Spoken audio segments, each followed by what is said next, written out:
2003 ഫെബ്രുവരി മാസം 17 തിങ്കളാഴ്ച. ബെൽജിയത്തിലെ ആന്റ്വെർപ്പ് നഗരം പതിവുപോലെ ഉണർന്നു തുടങ്ങുന്നതേ ഉണ്ടായിരുന്നുള്ളൂ. ലോകത്തിലെ വജ്രവ്യാപാരത്തിന്റെ തലസ്ഥാനമെന്നറിയപ്പെടുന്ന ആ നഗരത്തിലെ ഡയമണ്ട് സെന്ററിലേക്ക് വ്യാപാരികളും ജീവനക്കാരും എത്തിത്തുടങ്ങി. എന്നാൽ അന്ന് ആ കെട്ടിടത്തിനുള്ളിൽ അവരെ കാത്തിരുന്നത് ചരിത്രത്തിലെ തന്നെ ഏറ്റവും വലിയ കവർച്ചകളിലൊന്നിന്റെ ഞെട്ടിക്കുന്ന ദൃശ്യങ്ങളായിരുന്നു. ആന്റ്വെർപ്പ് ഡയമണ്ട് സെന്ററിന്റെ നിലവറ ലോകത്തിലെ ഏറ്റവും സുരക്ഷിതമായ ഇടങ്ങളിലൊന്നായാണ് കണക്കാക്കപ്പെട്ടിരുന്നത്. അഭേദ്യമെന്ന് ഖ്യാതി നേടിയ ഒരു ഉരുക്കുകോട്ട. ആ നിലവറയുടെ വാതിൽ തുറന്നുകിടക്കുന്നു. അകത്ത് നൂറുകണക്കിന് സേഫ് ഡെപ്പോസിറ്റ് ബോക്സുകൾ തകർക്കപ്പെട്ട് ശൂന്യമായിരിക്കുന്നു. കോടിക്കണക്കിന് ഡോളർ വിലമതിക്കുന്ന വജ്രങ്ങളും സ്വർണവും പണവും കവർച്ച ചെയ്യപ്പെട്ടിരിക്കുന്നു. പോലീസും സുരക്ഷാ വിദഗ്ധരും സംഭവസ്ഥലത്തെത്തി. പക്ഷേ അവർ കണ്ട കാഴ്ചകൾ അവരെ അക്ഷരാർത്ഥത്തിൽ സ്തബ്ധരാക്കിക്കളഞ്ഞു. അവിടെ ബലപ്രയോഗത്തിന്റെ ഒരു ലക്ഷണവും ഉണ്ടായിരുന്നില്ല. അലാറങ്ങൾ മുഴങ്ങിയിട്ടില്ല. സെൻസറുകൾ പ്രവർത്തിച്ചിട്ടില്ല. പൂട്ടുകൾ തകർക്കപ്പെട്ടിട്ടില്ല. പുറത്തുനിന്നുള്ള ഒരാൾക്ക് അസാധ്യമെന്ന് തോന്നുന്ന രീതിയിൽ ശാന്തമായി, നിശബ്ദമായി ആരോ ആ ഉരുക്കുകോട്ടയ്ക്കുള്ളിൽ കടന്ന് തങ്ങൾക്കു വേണ്ടതെല്ലാം എടുത്ത് യാതൊരു തെളിവും അവശേഷിപ്പിക്കാതെ കടന്നുകളഞ്ഞിരിക്കുന്നു. ലോകം അന്നുവരെ കണ്ടിട്ടില്ലാത്തത്രയും ആസൂത്രിതവും കൗശലപൂർണവുമായ ഒരു കവർച്ച. ഹൈസ്റ്റ് ഓഫ് ദ സെഞ്ചുറി അഥവാ നൂറ്റാണ്ടിന്റെ കവർച്ച എന്ന് ലോകം വിശേഷിപ്പിച്ച ആന്റ്വെർപ്പ് ഡയമണ്ട് ഹൈസ്റ്റിന്റെ കഥയാണിത്. ഈ കവർച്ചയുടെ പൂർണ്ണ ചിത്രം മനസ്സിലാക്കാൻ നമ്മൾ ആദ്യം ആന്റ്വെർപ്പ് എന്ന നഗരത്തെയും അവിടുത്തെ ഡയമണ്ട് സെന്ററിന്റെ സുരക്ഷാ സംവിധാനങ്ങളെക്കുറിച്ചും അറിയണം. ബെൽജിയത്തിലെ ഈ തുറമുഖ നഗരം നൂറ്റാണ്ടുകളായി ലോക വജ്രവ്യാപാരത്തിന്റെ സിരാകേന്ദ്രമാണ്. ലോകത്ത് ഖനനം ചെയ്തെടുക്കുന്ന വജ്രങ്ങളിൽ ഏകദേശം 84% മുറിക്കുന്നതിനും മിനുക്കുന്നതിനും വ്യാപാരം ചെയ്യുന്നതിനുമായി ആന്റ്വെർപ്പിൽ എത്തുന്നു. ആയിരക്കണക്കിന് കോടി ഡോളറുകൾ മറിയുന്ന ഒരു വ്യവസായം. അതുകൊണ്ടുതന്നെ ഇവിടുത്തെ സുരക്ഷാ സംവിധാനങ്ങൾ ലോകോത്തരമായിരുന്നു. ആന്റ്വെർപ്പ് ഡയമണ്ട് സെന്ററിന്റെ ഹൃദയഭാഗത്തായിരുന്നു ആ നിലവറ സ്ഥിതി ചെയ്തിരുന്നത്. കെട്ടിടത്തിന് 2 നില താഴെ. ആ നിലവറയിലേക്കെത്തണമെങ്കിൽ 10 തട്ടുകളുള്ള സുരക്ഷാ സംവിധാനങ്ങൾ മറികടക്കണം.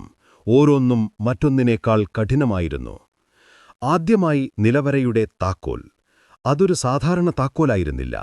ഏകദേശം 1 അടി നീളമുള്ള സങ്കീർണമായ പല്ലുകളുള്ള ഒരു പ്രത്യേക താക്കോൽ. അതിന്റെ ഡ്യൂപ്ലിക്കേറ്റ് ഉണ്ടാക്കുക അസാധ്യമെന്ന് കരുതപ്പെട്ടിരുന്നു. ഇനി അഥവാ താക്കോൽ ലഭിച്ചാൽ പോലും വാതിൽ തുറക്കാൻ 100 മില്യൺ, അതായത് 10 കോടി വ്യത്യസ്ത സംഖ്യകൾ ചേർന്ന ഒരു കോമ്പിനേഷൻ ലോക്കുകൂടി കടക്കണം. ഈ കോമ്പിനേഷൻ എന്താണെന്ന് സെന്ററിലെ വിരലിലെണ്ണമാവുന്ന കുറച്ച് ഉദ്യോഗസ്ഥർക്ക് മാത്രമേ അറിയുമായിരുന്നുള്ളൂ. ഇനി വാതിലിന്റെ കാര്യം. കട്ടിയേറിയ ഉരുക്കിൽ തീർത്ത ആ വാതിൽ തകർക്കാൻ ഭീമാകാരമായ സ്ഫോടകവസ്തുക്കൾക്കുപോലും സാധിക്കുമായിരുന്നില്ല. വാതിലിന് പിന്നിലായി ഒരു മാഗ്നറ്റിക് ഫീൽഡ് സ്ഥാപിച്ചിരുന്നു. വാതിൽ അടഞ്ഞുകഴിഞ്ഞാൽ ഈ കാന്തികമണ്ഡലം പ്രവർത്തനശേഷമാകും. ആരെങ്കിലും ബലപ്രയോഗിച്ച് വാതിൽ തുറക്കാൻ ശ്രമിച്ചാലോ അല്ലെങ്കിൽ ഡ്രില്ലിംഗ് പോലുള്ള കാര്യങ്ങൾ ചെയ്താലോ കാന്തികമണ്ഡലത്തിൽ വ്യതിയാനം സംഭവിക്കുകയും ഉച്ചത്തിലുള്ള അലാറം മുഴങ്ങുകയും ചെയ്യും. ഇതുകൂടാതെ ചലനങ്ങൾ തിരിച്ചറിയുന്ന ഡോപ്ലർ റഡാർ, ശരീരത്തിലെ ചൂട് തിരിച്ചറിയുന്ന ഇൻഫ്രാറെഡ് സെൻസറുകളും നേരിയ ഭൂചലനം പോലും രേഖപ്പെടുത്തുന്ന ഒരു സീസ്മിക് സെൻസറുമായിരുന്നു നിലവറയ്ക്കുള്ളിൽ സ്ഥാപിച്ചിരുന്നത്. ആരെങ്കിലും നിലവറയുടെ തറ തുരക്കാനോ ഭിത്തി തകർക്കാനോ ശ്രമിച്ചാൽ സീസ്മിക് സെൻസർ അത് തിരിച്ചറിഞ്ഞ് അലാറം മുഴങ്ങും. ഒരീച്ച പോലും ആരുമറിയാതെ ആ നിലവറയ്ക്കുള്ളിൽ പ്രവേശിക്കുന്നത് അസാധ്യമായിരുന്നു. ഇത്രയധികം സുരക്ഷാ കവചങ്ങളുള്ള ഒരിടം എങ്ങനെയാണ് കൊള്ളയടിക്കപ്പെട്ടത്? പോലീസിനെയും ലോകത്തെയും ഒരുപോലെ കുഴപ്പിയ ചോദ്യമതായിരുന്നു. കവർച്ചയുടെ ചുരുളഴിക്കാൻ ശ്രമിച്ച പോലീസിനു മുന്നിൽ ഒരു തുമ്പുപോലും ഉണ്ടായിരുന്നില്ല. CCTV ദൃശ്യങ്ങൾ പോലും മായ്ക്കപ്പെട്ടിരുന്നു. മാസങ്ങളോളം നീണ്ട അന്വേഷണത്തിനു ശേഷവും കാര്യമായ പുരോഗതിയുണ്ടായില്ല. ലോകത്തിലെ ഏറ്റവും മികച്ച കുറ്റാന്വേഷകർ തലപുകഞ്ഞാലോചിച്ചു. ഇതൊരു സാധാരണ മോഷണമല്ലെന്നും വർഷങ്ങളുടെ ഗവേഷണവും ആസൂത്രണവും ഇതിന് പിന്നിലുണ്ടെന്നും അവർക്കുറപ്പായിരുന്നു. ഇവിടെയാണ് നമ്മുടെ കഥയിലെ പ്രധാന കഥാപാത്രം രംഗപ്രവേശം ചെയ്യുന്നത്. ലിയനാർഡോ നൊട്ടാർബാർട്ടോലോ, ഇറ്റലിയിലെ ടൂറിൻ നഗരത്തിൽ നിന്നുള്ള ഒരു കള്ളൻ. കാഴ്ചയിൽ മാന്യനായൊരു ബിസിനസ്സുകാരൻ, സംസാരത്തിൽ സൗമ്യം. എന്നാൽ ആ മുഖംമൂടിക്കുള്ളിൽ പതിറ്റാണ്ടുകളായി യൂറോപ്പിലുടനീളം നിരവധി കവർച്ചകൾക്ക് നേതൃത്വം നൽകിയ ഒരു അതിബുദ്ധിമാനായ കുറ്റവാളിയായിരുന്നു അയാൾ. ചെറുപ്പത്തിൽ തന്നെ ചെറിയ മോഷണങ്ങളിലൂടെയാണ് ലിയനാർഡോ ഈ രംഗത്തേക്ക് വരുന്നത്. എന്നാൽ അയാളുടെ ലക്ഷ്യങ്ങൾ വലുതായിരുന്നു. സാധാരണ മോഷണങ്ങളിൽ നിന്ന് വ്യത്യസ്തമായി കലയും ശാസ്ത്രവും ഒരുപോലെ സമന്വയിപ്പിക്കുന്ന, ആർക്കും പിടികൊടുക്കാത്ത കവർച്ചകൾ നടത്താനായിരുന്നു അയാൾക്കിഷ്ടം. അയാൾ തന്റെ കഴിവുകൾ വികസിപ്പിച്ചു. ഒപ്പം തന്റെ അതേ ചിന്താഗതിയുള്ള, ഓരോ മേഖലയിലും വൈദഗ്ധ്യമുള്ള ഒരു സംഘത്തെ അയാൾ വളർത്തിയെടുത്തു. അവർ ദി സ്കൂൾ ഓഫ് ട്യൂറിൻ എന്ന പേരിൽ അറിയപ്പെട്ടു. 2000-ൽ കവർച്ച നടക്കുന്നതിന് 3 വർഷം മുൻപ് ലിയനാർഡോ നൊട്ടാർബാട്ടോലോ ആന്റ്വെർപ്പ് ഡയമണ്ട് സെന്ററിൽ ഒരു ഓഫീസ് മുറി വാടകയ്ക്കെടുക്കുന്നു. ഒരു ഇറ്റാലിയൻ വജ്രവ്യാപാരി എന്ന വ്യാജേനയാണ് അയാൾ അവിടെ എത്തിയത്. ആ കെട്ടിടത്തിലൊരു വാടകക്കാരനാവുക എന്നതായിരുന്നു അയാളുടെ ആദ്യപടി. കാരണം അതുവഴി അയാൾക്ക് ഡയമണ്ട് സെന്ററിലെ ഒരു ID കാർഡ് ലഭിക്കും. കെട്ടിടത്തിനുള്ളിൽ യഥേഷ്ടം സഞ്ചരിക്കാനുള്ള സ്വാതന്ത്ര്യം കിട്ടും. ആരുടെയും സംശയത്തിനിട നൽകാതെ കെട്ടിടത്തിന്റെ ഘടനയും സുരക്ഷാ സംവിധാനങ്ങളും അടുത്തറിയാൻ അയാൾക്ക് സാധിക്കും. അടുത്ത 3 വർഷക്കാലം ലിയനാർഡോ ഒരു യഥാർത്ഥ വജ്രവ്യാപാരിയെപ്പോലെയാണ് ജീവിച്ചത്. അയാൾ മറ്റു വ്യാപാരികളുമായി സൗഹൃദം സ്ഥാപിച്ചു. ചെറിയ തോതിൽ വജ്രങ്ങൾ വാങ്ങുകയും വിൽക്കുകയും ചെയ്തു. ആളുകളുടെ വിശ്വാസം നേടിയെടുത്തു. ആരും അയാളെ സംശയിച്ചില്ല. ഈ സമയമത്രയും അയാൾ തന്റെ യഥാർത്ഥ ലക്ഷ്യത്തിൽ നിന്ന് വ്യതിചലിച്ചില്ല. കെട്ടിടത്തിന്റെ ഓരോ മുക്കും മൂലയും അയാൾ പഠിച്ചു. സുരക്ഷാ ക്യാമറകളുടെ സ്ഥാനം, ഗാർഡുകളുടെ ഷിഫ്റ്റ് മാറുന്ന സമയം, നിലവറയിലേക്കുള്ള വഴികൾ, അങ്ങനെയെല്ലാം. അയാൾ തന്റെ പേനയിൽ ഒളിപ്പിച്ച ഒരു മൈക്രോ ക്യാമറ ഉപയോഗിച്ച് ഡയമണ്ട് സെന്ററിന്റെയും നിലവറയുടെയും ചിത്രങ്ങൾ പകർത്തി. നിലവറയുടെ വാതിലിന്റെയും താക്കോലിനടുത്തുള്ള ദൃശ്യങ്ങൾ പോലും അയാൾ അതിവിദഗ്ധമായി ക്യാമറയിൽ ഒപ്പിയെടുത്തു. ഓരോ ദിവസവും ശേഖരിക്കുന്ന വിവരങ്ങൾ വെച്ച് അയാൾ തന്റെ പദ്ധതിയുടെ രൂപരേഖ തയ്യാറാക്കി. ഓരോ സുരക്ഷാ സംവിധാനത്തെയും എങ്ങനെ മറികടക്കാമെന്ന് അയാൾ വിശദമായി പഠിച്ചു. ഉദാഹരണത്തിന്, നിലവറയിലെ ഇൻഫ്രാറെഡും ലൈറ്റ് സെൻസറുകൾ. അവയെ കബളിപ്പിക്കാൻ എന്തു ചെയ്യും? സാധാരണഗതിയിൽ കള്ളന്മാർ ഇത്തരം സെൻസറുകൾ ഒഴിവാക്കുകയാണ് പതിവ്. എന്നാൽ ലിയനാർഡോ വ്യത്യസ്തമായി ചിന്തിച്ചു. അയാൾ ആ സെൻസറുകൾ ഓഫ് ചെയ്യാൻ തീരുമാനിച്ചു. അതെങ്ങനെ സാധിക്കും? ഡയമണ്ട് സെന്ററിലെ ഇലക്ട്രിക്കൽ റൂമിലേക്കുള്ള പ്രവേശനം നേടിയാൽ ഒരുപക്ഷെ അതിന് കഴിഞ്ഞേക്കും. അതുപോലെ മാഗ്നറ്റിക് ഫീൽഡ്, വാതിലിലെ മാഗ്നറ്റിക് മണ്ഡലം മറികടക്കാൻ എന്തു വഴിയുണ്ട്? വർഷങ്ങളുടെ ഗവേഷണത്തിനു ശേഷം അയാൾ അതിനുമൊരു പോംവഴി കണ്ടെത്തി. അലൂമിനിയം കൊണ്ട് നിർമ്മിച്ച ഒരു പ്രത്യേക ഷീൽഡ് ഉപയോഗിച്ച് ആ മാഗ്നറ്റിക് മണ്ഡലത്തെ നിർവീര്യമാക്കാൻ സാധിക്കുമെന്ന് അയാൾ മനസ്സിലാക്കി. പക്ഷേ ഏറ്റവും വലിയ വെല്ലുവിളി ആ താക്കോലും കോമ്പിനേഷൻ ലോക്കുമായിരുന്നു. അതിന്റെ ഡ്യൂപ്ലിക്കേറ്റ് ഉണ്ടാക്കാൻ സാധിക്കുമോ? കോമ്പിനേഷൻ എങ്ങനെ കണ്ടെത്തും? ഈ ചോദ്യങ്ങൾക്കെല്ലാം ഉത്തരം കണ്ടെത്താൻ ലിയനാർഡോയ്ക്ക് തന്റെ ടീമിന്റെ സഹായം ആവശ്യമായിരുന്നു. ദി സ്കൂൾ ഓഫ് ട്യൂറിൻ എന്നറിയപ്പെട്ടിരുന്ന ആ സംഘത്തിലെ ഓരോരുത്തരും ഓരോ മേഖലയിൽ വിദഗ്ധരായിരുന്നു. അലാം സംവിധാനങ്ങളിൽ അഗ്രഗണ്യനായ ഒരാൾ, പൂട്ടുകൾ തുറക്കുന്നതിൽ ലോകോത്തര വൈദഗ്ധ്യമുള്ള മറ്റൊരാൾ, ഇലക്ട്രോണിക് ഉപകരണങ്ങൾ കൈകാര്യം ചെയ്യുന്നതിൽ അസാമാന്യ കഴിവുള്ള വേറൊരാൾ, പിന്നെ എന്തിനും തുണിഞ്ഞ കായിക ശേഷിയുള്ള കുറച്ചുപേർ. ലിയനാർഡോ അയാളുടെ പദ്ധതി അവരുമായി പങ്കുവച്ചു. അസാധ്യമെന്നു തോന്നുന്ന ആ ദൗത്യമേറ്റെടുക്കാൻ അവർ തയ്യാറായി. ആന്റ്വെർപ്പ് ഡയമണ്ട് സെന്ററിന്റെ നിലവറ കൊള്ളയടിക്കാനുള്ള വിശദമായ ഒരു ബ്ലൂ പ്രിന്റ് പതിയെ തയ്യാറായിക്കൊണ്ടിരിക്കുകയായിരുന്നു. വർഷങ്ങളുടെ ക്ഷമയോടെയുള്ള കാത്തിരിപ്പിനും ആസൂത്രണത്തിനും ശേഷം ആ ദിവസം വന്നെത്തി. ലിയനാർഡോ നൊട്ടാർബാട്ടലോയുടെ സംഘത്തിൽ 4 പ്രധാനികളാണുണ്ടായിരുന്നത്. ഓരോരുത്തരും തങ്ങളുടെ മേഖലയിൽ ഇതിഹാസതുല്യരായവർ. ലിയനാർഡോ ആയിരുന്നു ഈ കവർച്ചയുടെ ബുദ്ധികേന്ദ്രം, സൂത്രധാരൻ.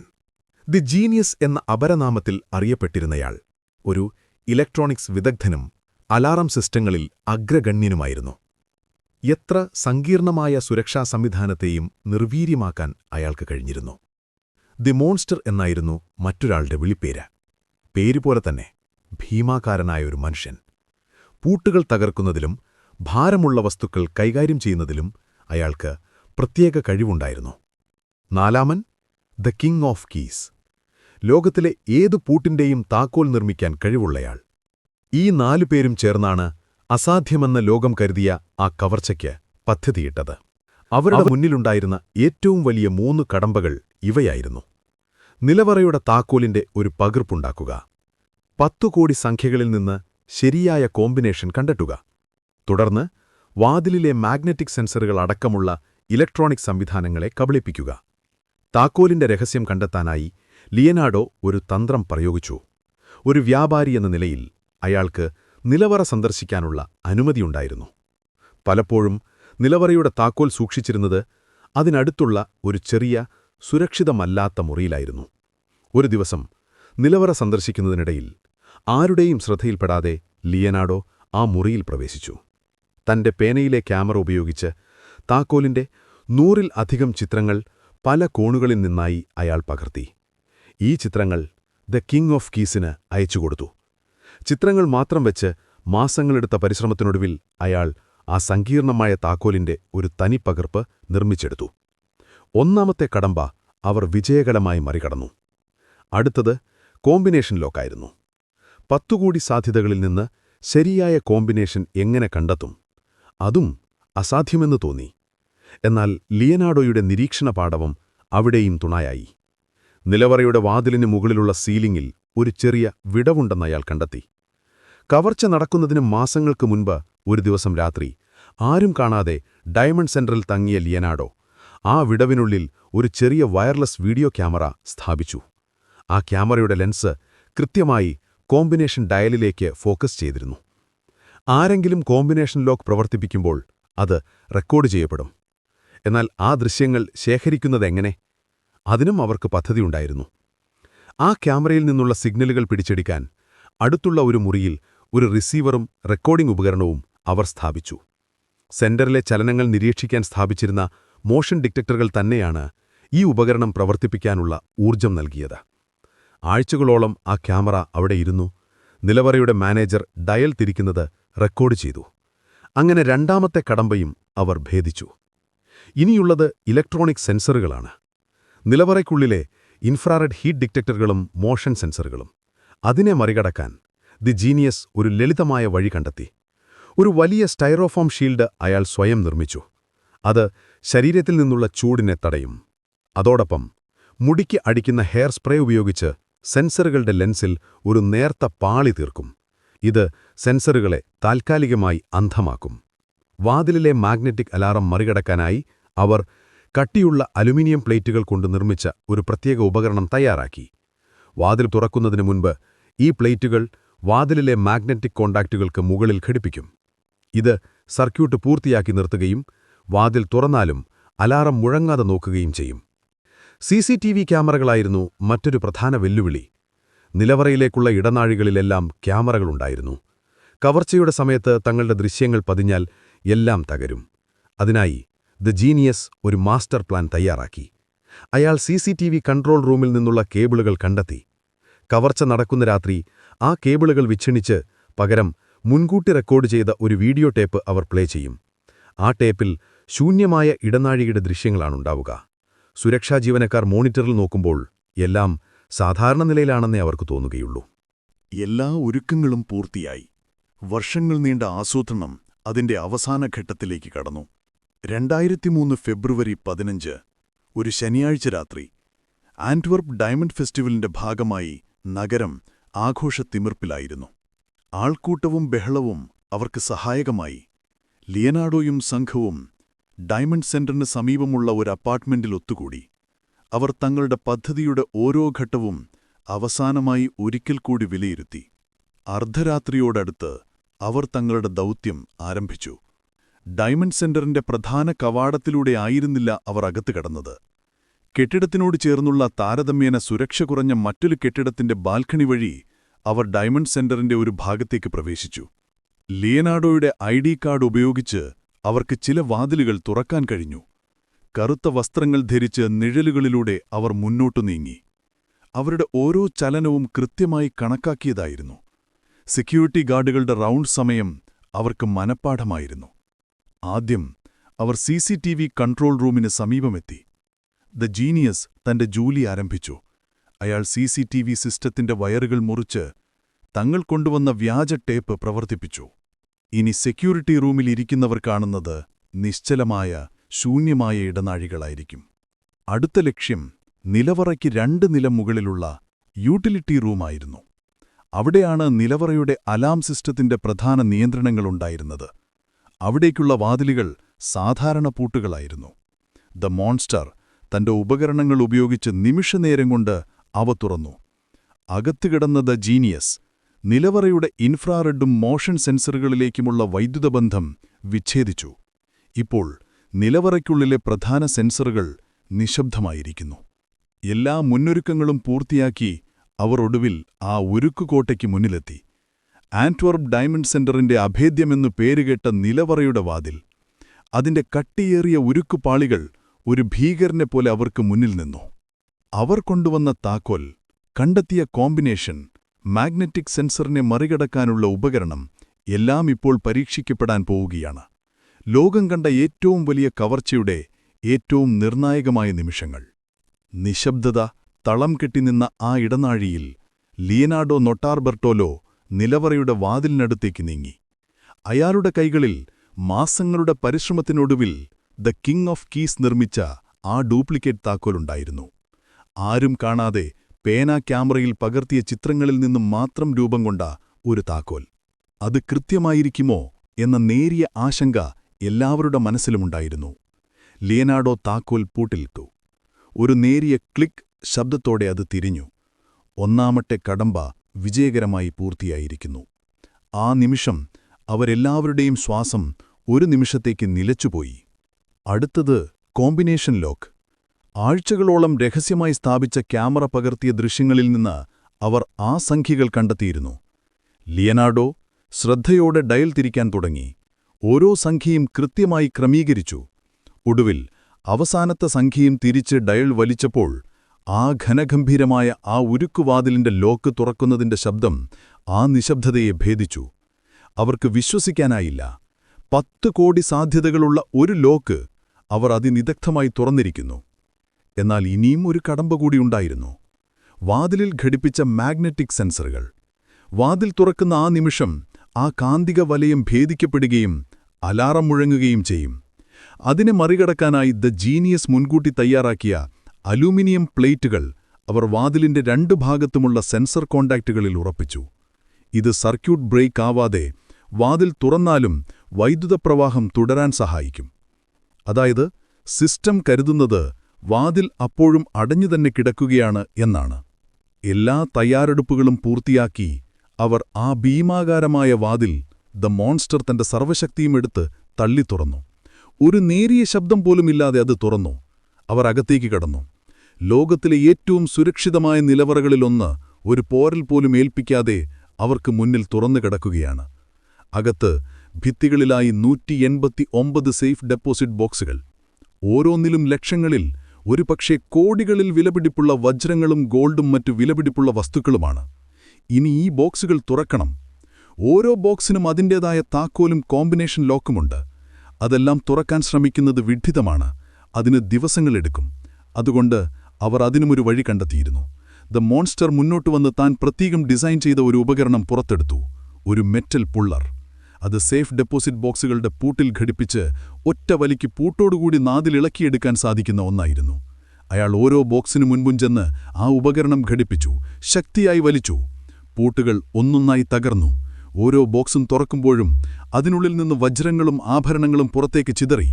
അവർ കൊണ്ടുവന്ന വലിയ ബാഗുകളിലേക്ക് അവ വാരി നിറയ്ക്കാൻ തുടങ്ങി. സമയം പുലർച്ചെ 5 മണിയോടടുത്തിരുന്നു. അവർക്കിനി അധികം സമയമില്ല. ഡയമണ്ട് സെന്ററിലെ പ്രഭാത ഷിഫ്റ്റിലുള്ള ജീവനക്കാരെത്തുന്നതിനു മുൻപ് അവർക്കവിടെ നിന്ന് രക്ഷപ്പെടണമായിരുന്നു. 189 ബോക്സുകളിൽ 123 എണ്ണവും അവർ തുറന്നു. അതിനകം തന്നെ അവരുടെ ബാഗുകൾ നിറഞ്ഞിരുന്നു. ഇനി കൊണ്ടുപോകാൻ സ്ഥലമില്ല. മതി, ഇത്രയും മതി, ലിയനാർഡോ തീരുമാനിച്ചു.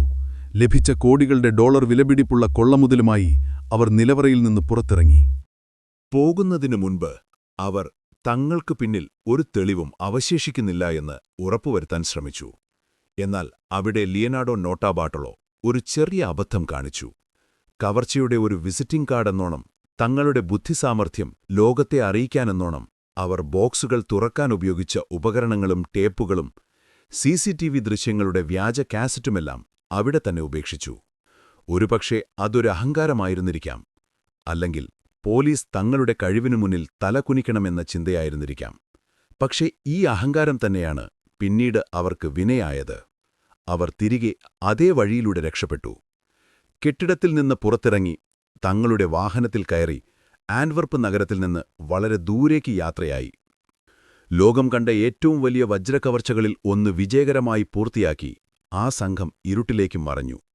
അപ്പോഴും ഡയമണ്ട് സെന്ററിലെ സെക്യൂരിറ്റി ഗാർഡുകൾ മോണിറ്ററുകളിൽ ശൂന്യമായ ഇടനാഴികളുടെ ദൃശ്യങ്ങൾ കണ്ട് എല്ലാം ഭദ്രമാണെന്ന് വിശ്വസിച്ചിരിക്കുകയായിരുന്നു.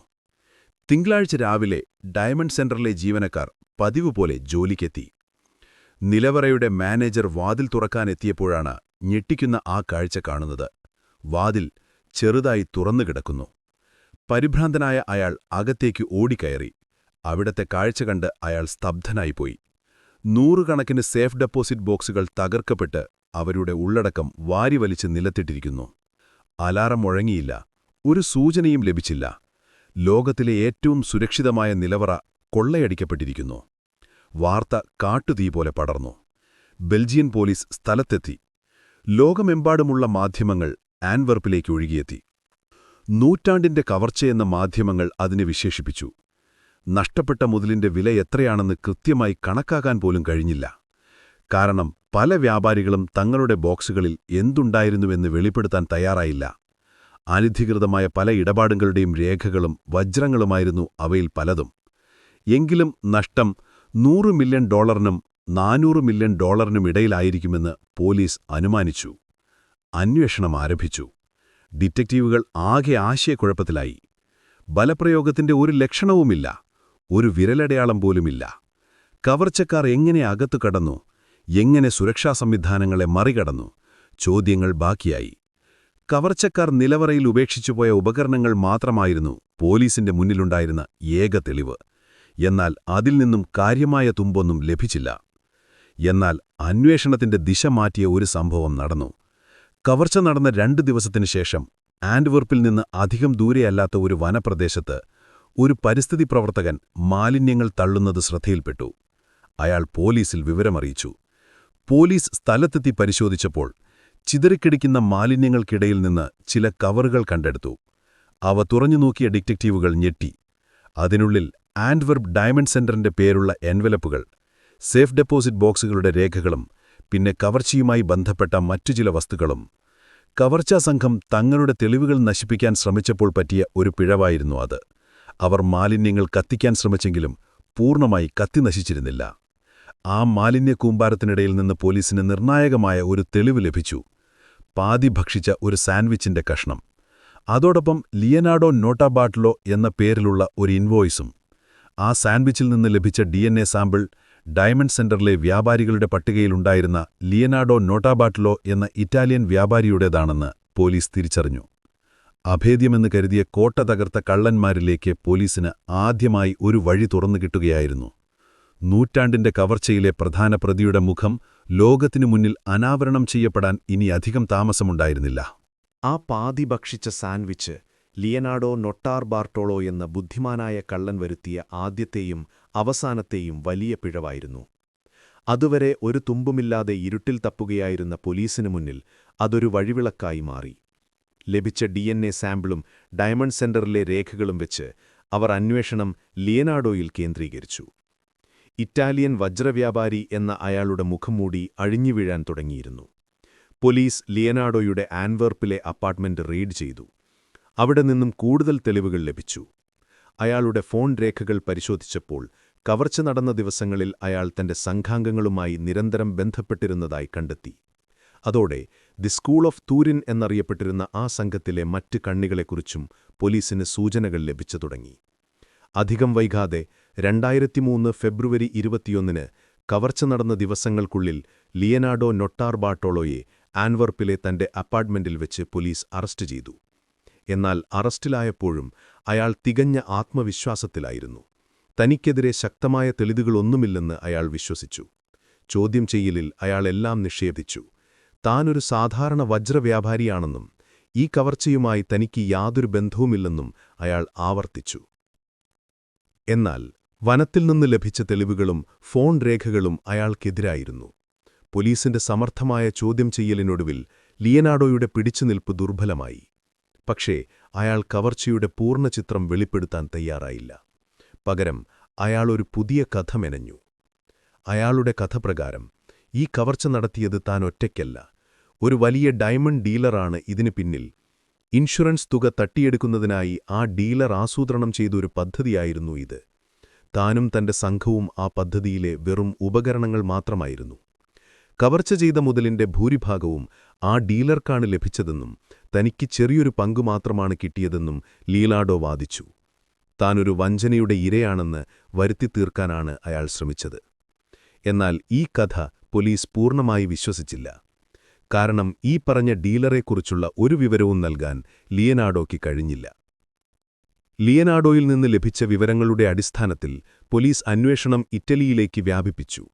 ദി സ്കൂൾ ഓഫ് ട്യൂറിനിലെ മറ്റംഗങ്ങളായ Ferdinando Finotto, Elio Di Onorio, Pietro എന്ന എന്നിവരെയും പോലീസ് അറസ്റ്റ് ചെയ്തു. എന്നാൽ സംഘത്തിലെ പ്രധാനികളായ the genius, the king of keys എന്നിവരെ കണ്ടെത്താൻ പോലീസിന് കഴിഞ്ഞില്ല. അവർ അപ്പോഴേക്കും നിഴലുകളിലേക്ക് മറഞ്ഞിരുന്നു. വിചാരണ ആരംഭിച്ചു. ലോകം ആകാംക്ഷയോടെ ആ വിചാരണയ്ക്ക് കാതോർത്തു. ലിയനാർഡോ നൊട്ടാർബാർട്ടോളോയെയും സംഘത്തെയും കോടതിയിൽ ഹാജരാക്കി. പ്രോസിക്യൂഷൻ തങ്ങളുടെ വാദങ്ങൾ ഒന്നൊന്നായി നിരത്തി. എങ്ങനെയാണ് അവർ വർഷങ്ങളോളം ആസൂത്രണം ചെയ്ത് ഈ കവർച്ച നടത്തിയത്, എങ്ങനെയാണ് ഓരോ സുരക്ഷാ സംവിധാനത്തെയും മറികടന്നത് എന്നെല്ലാം കോടതിയിൽ വിശദീകരിച്ചു. നിലവറയിൽ നിന്ന് കണ്ടെടുത്ത ഉപകരണങ്ങളും വനത്തിൽ നിന്ന് ലഭിച്ച തെളിവുകളും നിർണായകമായി. 2005 കോടതി വിധി പറഞ്ഞു. ലിയനാർഡോ നൊട്ടാർബാർട്ടോളോയെ കവർച്ചയുടെ സൂത്രധാരനായി കണ്ടെത്തി അദ്ദേഹത്തിന് 10 വർഷം തടവ് ശിക്ഷ വിധിച്ചു. മറ്റ് സംഘമാംഗങ്ങൾക്ക് 5 വർഷം വീതവും തടവ് ലഭിച്ചു. നൂറ്റാണ്ടിന്റെ കവർച്ചയുടെ പ്രതികൾ നിയമത്തിനു മുന്നിൽ കൊണ്ടുവരപ്പെട്ടു. ലോകം ആശ്വാസത്തോടെ നിശ്വസിച്ചു. എന്നാൽ യഥാർത്ഥത്തിൽ കഥ അവിടെ അവസാനിക്കുകയായിരുന്നില്ല. അത് പുതിയ ചില ചോദ്യങ്ങൾക്ക് തുടക്കം കുറിക്കുകയായിരുന്നു. ഏറ്റവും പ്രധാനപ്പെട്ട ചോദ്യം കവർച്ച ചെയ്യപ്പെട്ട വജ്രങ്ങൾ എവിടെ എന്നതായിരുന്നു. കോടിക്കണക്കിന് ഡോളർ വിലമതിക്കുന്ന ആ വജ്രശേഖരത്തിൽ നിന്ന് ഒന്നുപോലും പോലീസിന് കണ്ടെത്താൻ കഴിഞ്ഞില്ല. ലിയനാർഡോയോ സംഘാംഗങ്ങളോ അതെവിടെയാണ് ഒളിപ്പിച്ചതെന്ന് വെളിപ്പെടുത്തിയില്ല. ആ രഹസ്യം അവർ തങ്ങളുടെ മനസ്സിൽ തന്നെ സൂക്ഷിച്ചു. മറ്റൊരു ചോദ്യം, പിടികിട്ടാപ്പുള്ളികളായ the genius, the king of keys എന്നിവർക്കെന്ത് സംഭവിച്ചു? അവരെവിടെയാണ്? വർഷങ്ങൾ കഴിഞ്ഞിട്ടും അവരെക്കുറിച്ചൊരു വിവരവും ലഭിച്ചില്ല. അവർ തങ്ങളുടെ വിഹിതവുമായി മറ്റേതോ രാജ്യത്ത് പുതിയൊരു ജീവിതം ആരംഭിച്ചിരിക്കുമെന്ന് പോലീസ് അനുമാനിച്ചു. ജയിലിൽ വെച്ച് ലിയനാർഡോ നൊട്ടാർബാർട്ടോളോ ഒരു അഭിമുഖം നൽകി. ആ അഭിമുഖത്തിൽ അയാൾ കവർച്ചയുടെ കൂടുതൽ വിശദാംശങ്ങൾ വെളിപ്പെടുത്തി. അത് ലോകത്തെ വീണ്ടും ഞെട്ടിച്ചു. അയാൾ പറഞ്ഞ പ്രകാരം യഥാർത്ഥത്തിൽ അവർ മോഷ്ടിച്ചത് $20 മില്യൺ വിലമതിക്കുന്ന വജ്രങ്ങൾ മാത്രമാണ്. ബാക്കിയുള്ള $100 മില്യണിലധികം ഡോളറിന്റെ കണക്ക് വ്യാജമാണ്. ഇൻഷുറൻസ് തുക തട്ടിയെടുക്കുന്നതിനു വേണ്ടി വജ്രവ്യാപാരികൾ തന്നെ ബോക്സുകൾ കാലിയാക്കി വെച്ചതാണെന്ന് ലിയനാർഡോ പറഞ്ഞു. ആൻവർപ്പിലെ ചില വജ്രവ്യാപാരികൾ ഉൾപ്പെട്ട ഒരു വലിയ ഗൂഢാലോചനയുടെ ഭാഗമായിരുന്നു ഈ കവർച്ചയെന്നും അയാൾ ആരോപിച്ചു. അയാളുടെ ഈ വെളിപ്പെടുത്തൽ വലിയ വിവാദങ്ങൾക്ക് വഴിതെളിച്ചു. അത് സത്യമാണോ, അതോ ശിക്ഷയിൽ ഇളവ് നേടാനോ അല്ലെങ്കിൽ അന്വേഷണത്തിന്റെ വഴിതെറ്റിക്കാനോ അയാൾ മെനഞ്ഞെടുത്ത മറ്റൊരു കഥയാണോ അത്? ആർക്കും ഉറപ്പിച്ചു പറയാൻ കഴിഞ്ഞില്ല. ഒരുപക്ഷേ ലിയനാർഡോ പറഞ്ഞതിൽ സത്യത്തിന്റെ അംശമുണ്ടാകാം. അനധികൃത വജ്ര ഇടപാടുകളുടെ ഒരു കേന്ദ്രം കൂടിയായിരുന്നു ആൻവർപ്പ്. അങ്ങനെയുള്ളവർക്ക് തങ്ങളുടെ കള്ളപ്പണം വെളുപ്പിക്കാനും ഇൻഷുറൻസ് തുക തട്ടിയെടുക്കാനും ഇതൊരവസരമായിരുന്നിരിക്കാം. വർഷങ്ങൾക്ക് ശേഷം ശിക്ഷാകാലാവധി പൂർത്തിയാകുന്നതിനു മുൻപേ നല്ല നടപ്പിന്റെ പേരിൽ ലിയനാർഡോ ജയിൽ മോചിതനായി. അയാൾ തന്റെ ജന്മനാടായ ഇറ്റലിയിലേക്ക് മടങ്ങി. ഒരു സാധാരണ ജീവിതം നയിക്കാൻ ശ്രമിച്ചു. എന്നാൽ കവർച്ചയുടെ നിഴൽ അയാളെ വിട്ടുപോയില്ല. 2017 ഫ്രാൻസിൽ വെച്ച് മറ്റൊരു വജ്ര കവർച്ചത്തിന് നിരക്കണത്തിൽ അയാൾ വീണ്ടും പിടിയിലായി. പഴയ ശീലങ്ങൾ അത്ര പെട്ടെന്നൊന്നും മാറില്ല എന്ന് തെളിയിക്കുന്നതായിരുന്നു ആ സംഭവം. ഇന്നും ആന്റ്വർപ്പ് ഡയമണ്ട് ഹെയ്സ്റ്റ് ലോകത്തിലെ ഏറ്റവും വലിയ ദുരൂഹതകളിലൊന്നായി നിലനിൽക്കുന്നു. ആ കവർച്ചയുടെ പൂർണ്ണമായ സത്യം ഒരുപക്ഷേ ലിയനാർഡോ നൊട്ടാർബാർട്ടോളോയ്ക്ക് മാത്രമേ അറിയൂ. അയാൾ പറഞ്ഞ കഥകളിലേതാണ് സത്യം, ഏതാണ് മിഥ്യ എന്ന് തിരിച്ചറിയാൻ പ്രയാസമാണ്. നമ്മൾ ഈ കഥയെ വിലയിരുത്തുമ്പോൾ ഒരു കാര്യം വ്യക്തമാണ്. ഇത് കേവലം ഒരു മോഷണത്തിന്റെ കഥയല്ല, മറിച്ച് മനുഷ്യന്റെ കൗശലത്തിന്റെയും ബുദ്ധിയുടെയും ഒപ്പം അവന്റെ അടങ്ങാത്ത ആർത്തിയുടെയും കഥയാണ്. വർഷങ്ങളുടെ ക്ഷമ, സൂക്ഷ്മമായ ആസൂത്രണം, ഓരോ മേഖലയിലെയും വിദഗ്ധരുടെ ഒത്തുചേരൽ, പിന്നെ അസാധ്യമെന്ന് തോന്നുന്നതിനെപ്പോലും സാധ്യമാക്കാനുള്ള ഒരു ഇച്ഛാശക്തി. ഒരു കുറ്റകൃത്യത്തിന്റെ ഭാഗമായിരുന്നില്ലെങ്കിൽ ഒരുപക്ഷേ ലോകം ആരാധനയോടെ നോക്കിക്കാണുമായിരുന്ന ഒരു പദ്ധതിയായിരുന്നു അത്. അഭേദ്യമെന്ന് കരുതിയ ഒരു കോട്ടയെ ഒരു തുള്ളി രക്തം പോലും ചിന്താതെ, ഒരു അലാറം പോലും മുഴക്കാതെ കേവലം ബുദ്ധിയും സാങ്കേതിജ്ഞാനവും ഉപയോഗിച്ചു കീഴടക്കിയ ദ സ്കൂൾ ഓഫ് ടൂറിൻ എന്ന ആ കള്ളന്മാരുടെ സംഘം കുറ്റകൃത്യങ്ങളുടെ ചരിത്രത്തിൽ തങ്ങളുടെ പേര് മായാത്ത ലിപികളിൽ എഴുതിച്ചേർത്തു. മോഷ്ടിക്കപ്പെട്ട വജ്രങ്ങൾ എവിടെയെന്ന ചോദ്യം ഇന്നും ഒരുത്തരം കിട്ടാത്ത സമസ്യയായി അവശേഷിക്കുന്നു.